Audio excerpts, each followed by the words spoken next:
welcome to another installment of Beginner Breakdown. I am Mike Kummer, and I'll be helping you today. Basically, today we're going to go over my two favorite things, double pawns and holes, all right? So here we go. All right, so you'll see a lot of holes come out of the Sicilian defense. What a hole is basically a place on the board where you can put a piece and no pawn can kick you out of there, okay? So it's good to have, make your opponents have holes in their position and limit your amount of holes, okay? So here we go. Right in the Sicilian, for white, white starts out e4, black counters with c5 going into the Sicilian. White plays knight f3, all standard stuff, d6, d4, takes, knight f6 attacks the pawn, so white defends with knight c3. Black plays a6, not allowing anybody into b5. Very good. White plays bishop e3, and now black voluntarily gives himself a hole with the move e5. Okay? While it's really cool to attack a piece, it's going to give yourself a long-term weakness, okay? Where this is the hole, right on d5. Okay, so you shouldn't play this for black, okay? Does that make sense? Even though Julian will say, this is a superstar Julian, even though he'll say, oh, this is a great move, but now black has given us up a long-term weakness, and the d6 pawn is now a backwards pawn. You're going to eventually play d5 though. Well, good luck. Another way to play, now this is also a position that comes out of the Sicilian, e4, c5. On move 2, white gives himself a hole with c4. Okay? All right. So this is what you need to do. So this is the hole, all right? So see this square? All right. So d4. So now if you ever see this position, you're playing black, here's the plan. Who do you want in that hole? A knight. A knight. You want the knight. That's the idea. You want the knight in that hole, okay?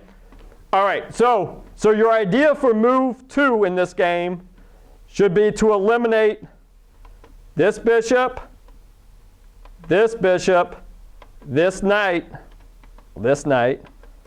For who do you think? Who should you try to trade those 3 pieces for? And don't say queen and 2 rooks. All right.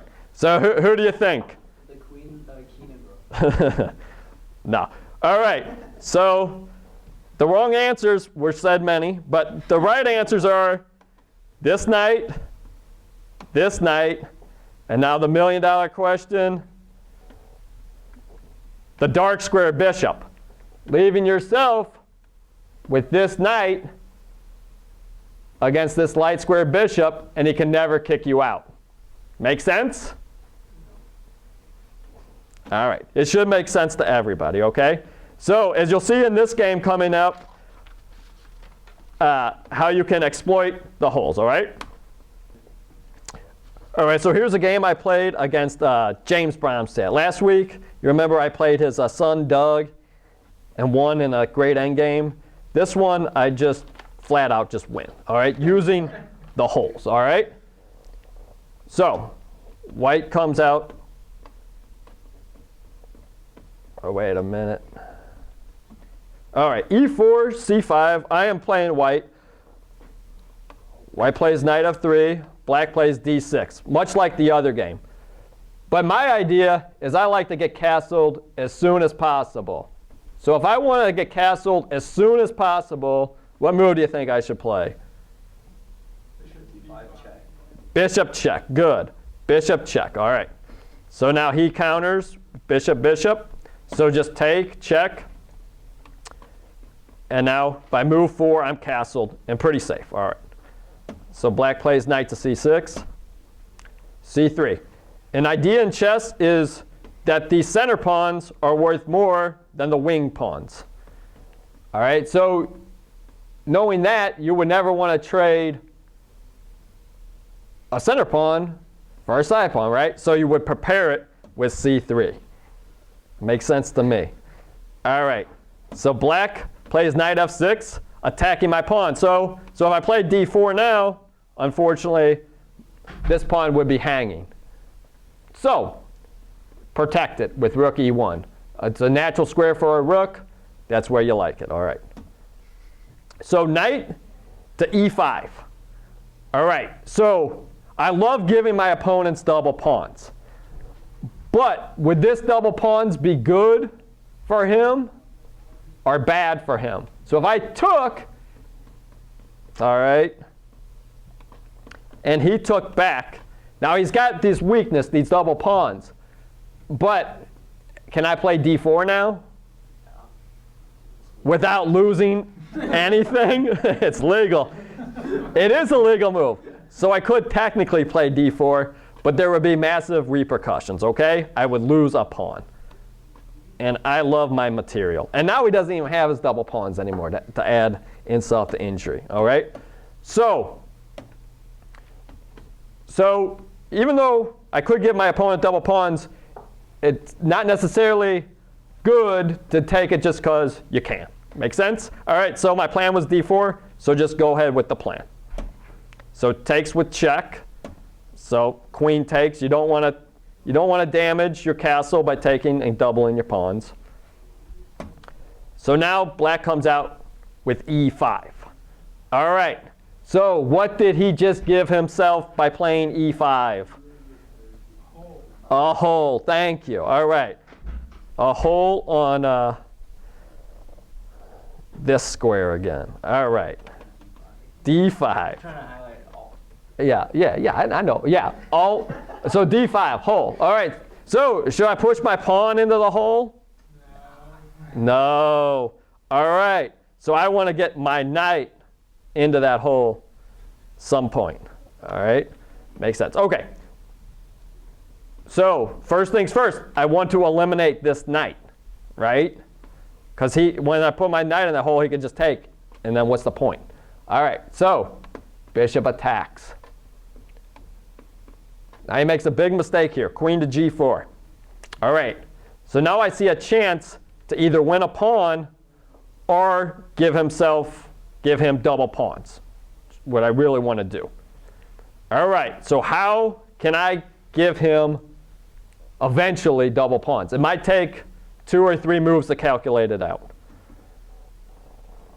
All right. You should always be looking for forcing moves when you're playing. That's checks and captures. Always be looking for those. So if I gave him, so I could give him double pawns right off the bat, really. So I could take, and he would not take back. He would not take back. He would take my guy. I would take him. He would take. So we both had double pawns. That's no fun. All right. I want to be the only one with straight, connected, cool pawns. All right, so what move can I make? Well, you can play queen takes g4 and h3. All right, so queen takes g4. So the knight takes. Oh, now how are you going to give him double pawns? He doesn't even have his knight on f6 anymore, right? Okay, we'll force him back. Okay, so h3 or f3. You might say, oh, what's the difference? Well, the difference is we're in an endgame now. So you might as well play f3. That way your king can come out and become a warrior, okay? Never play f3. f3 is okay. If that was f6, forget about it.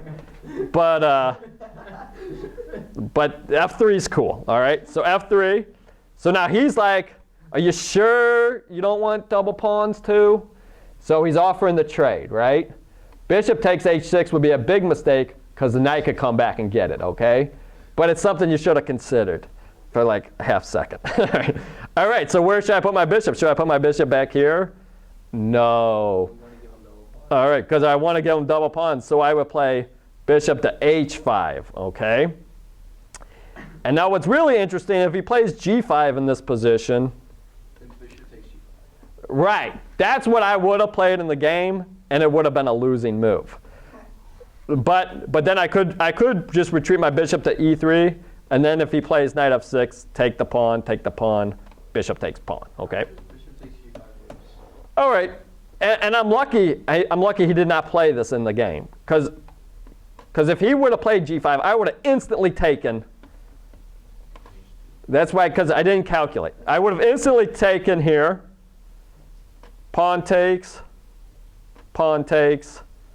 and then he's going to take that pawn. Okay, but you're going to win the pawn before with knight d2, knight f3. Right. So it wouldn't have been the worst, but then he's got this bishop move that's pretty cool. E5. So it still would have been good, but now, I mean, all my ideas of punishing him with the holes are gone. So luckily, the game didn't go that way. And the game basically went bishop h5. Did not play g5. He retreated. So we took right away. Pawn takes f6.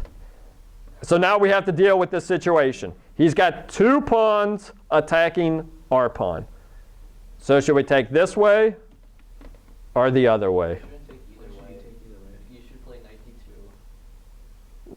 Knight to d2. Yeah. Take on c5. No. I mean, if you win a pawn. Yeah. No. Yeah. So luckily, we have Peter Immer in the class that's yelling out the correct answer. Okay. Pawn takes c5. All right. So now we know what to do. He gave himself one hole, and by doubling his pawns, he gave himself another hole. So we'll get our knight to e3, and then we'll have our choice of where to put our knight then. So knight to d2, bishop e7. Knight a3 would have been fine too. But I want to give myself options. Knight to f1. By playing knight to a3, knight to c4. You stop b5. Yeah, that's true. All right, rook to d8. All right, so I have this plan going where I want to get my knight here and then my knight up here. But he just played rook to d8. So he is currently in control of the d file. So I'm going to put my plan on hold for a minute and take over the d file here, okay? Because if I would have played knight to e3, obviously he could play rook to d2 and get a lot of counterplay. Rook there, and I'm in a lot of trouble, okay? So, makes sense to me. All right, rook to d1, castles. He connects his rooks. All right, so now I would never want to trade this rook for here because it's a bad move. Rook e8's also. And then now he would have the file, and I'd be in a lot of trouble. All right, so I'll just go on with my plan, knight e3.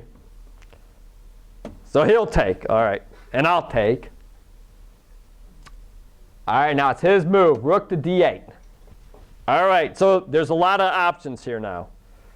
So the three moves I was looking at, well, the first move I was looking at was hope chess, okay? And you should never bank on hope chess, because That's all I do. yeah. That's why Julian's not an expert yet, because he loves hope chess. He loves hope chess. So the hope chess move right now is knight to d5. Thinking, wow, I'm attacking your bishop. You better move your bishop, buddy. You better move your bishop. And then check, king here, rook takes, king takes, rook takes. Boy, I was like, that's a fantasy position if I've ever seen one. All right. But can I really bank on my opponent to make such a horrible move? You never know. But there's no reason to play hope chess when you have a better position. Instead, I calculated out for real. Because if I play knight to d5, he doesn't have to move this bishop. He could just move his king to f8 and laugh at me, because now my knight is in a pin, okay? You can also play king g7. Yeah, but this is better. Trust me. All right, so, all right, let's not play hope chess. Make sense? So I calculated out from this position I'm going to either win, I'm not going to tell you which pawns, but it's one of 3 different pawns. So hopefully everybody at home can see. It takes some calculation. You can probably calculate out the 5 moves here. But no matter what, I'm going to win a pawn. All right? Taking some time? All right. So everybody in the audience figure it out? All right, look. My knight is way superior to this bishop. So let's get these rooks off, okay? Because I don't know if this rook's better than the rook, right? Equal, right? 5 to 5. Now this is worth 3, and this is worth 3. But I'm going to be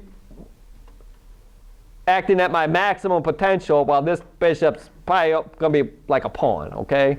So 3 to 1. All right, so I'm crushing them. All right. So now, I was thinking about going knight to d5 the whole game, right? But, yeah, it doesn't attack anything. So knight to f5. All right, so I'm attacking this pawn right off the bat. Oh, better move it. Shucks, and then what do I do? You play knight g3, and then after h4 you play knight f5. Oh, you're so good. All right, well, forget about that. Oh, you protected my pawn. Maybe I'll protect it. I can't go to g7. I wish I could. I wish I could. But I'll go to h7, okay? All right. All right. And knight d6. Knight to d6. We get the fork. We're forking this guy and this guy. Okay? And there's no way you can save both. All right, so of course he's going to play here. And then you play knight to g3. So knight to g3, h4. So black actually had 2 chances to get a better position on me if he would have just let me go ahead with my plan. That's never good. Yeah. So the psych out is a major part of chess. That's all I do. Yeah. So, well, All right, do I want double pawns? well, No. moves are winning. No double pawns. g4. Okay, so now he's got to get something going here, so he plays b5. All right, king f2, trying to get this pawn.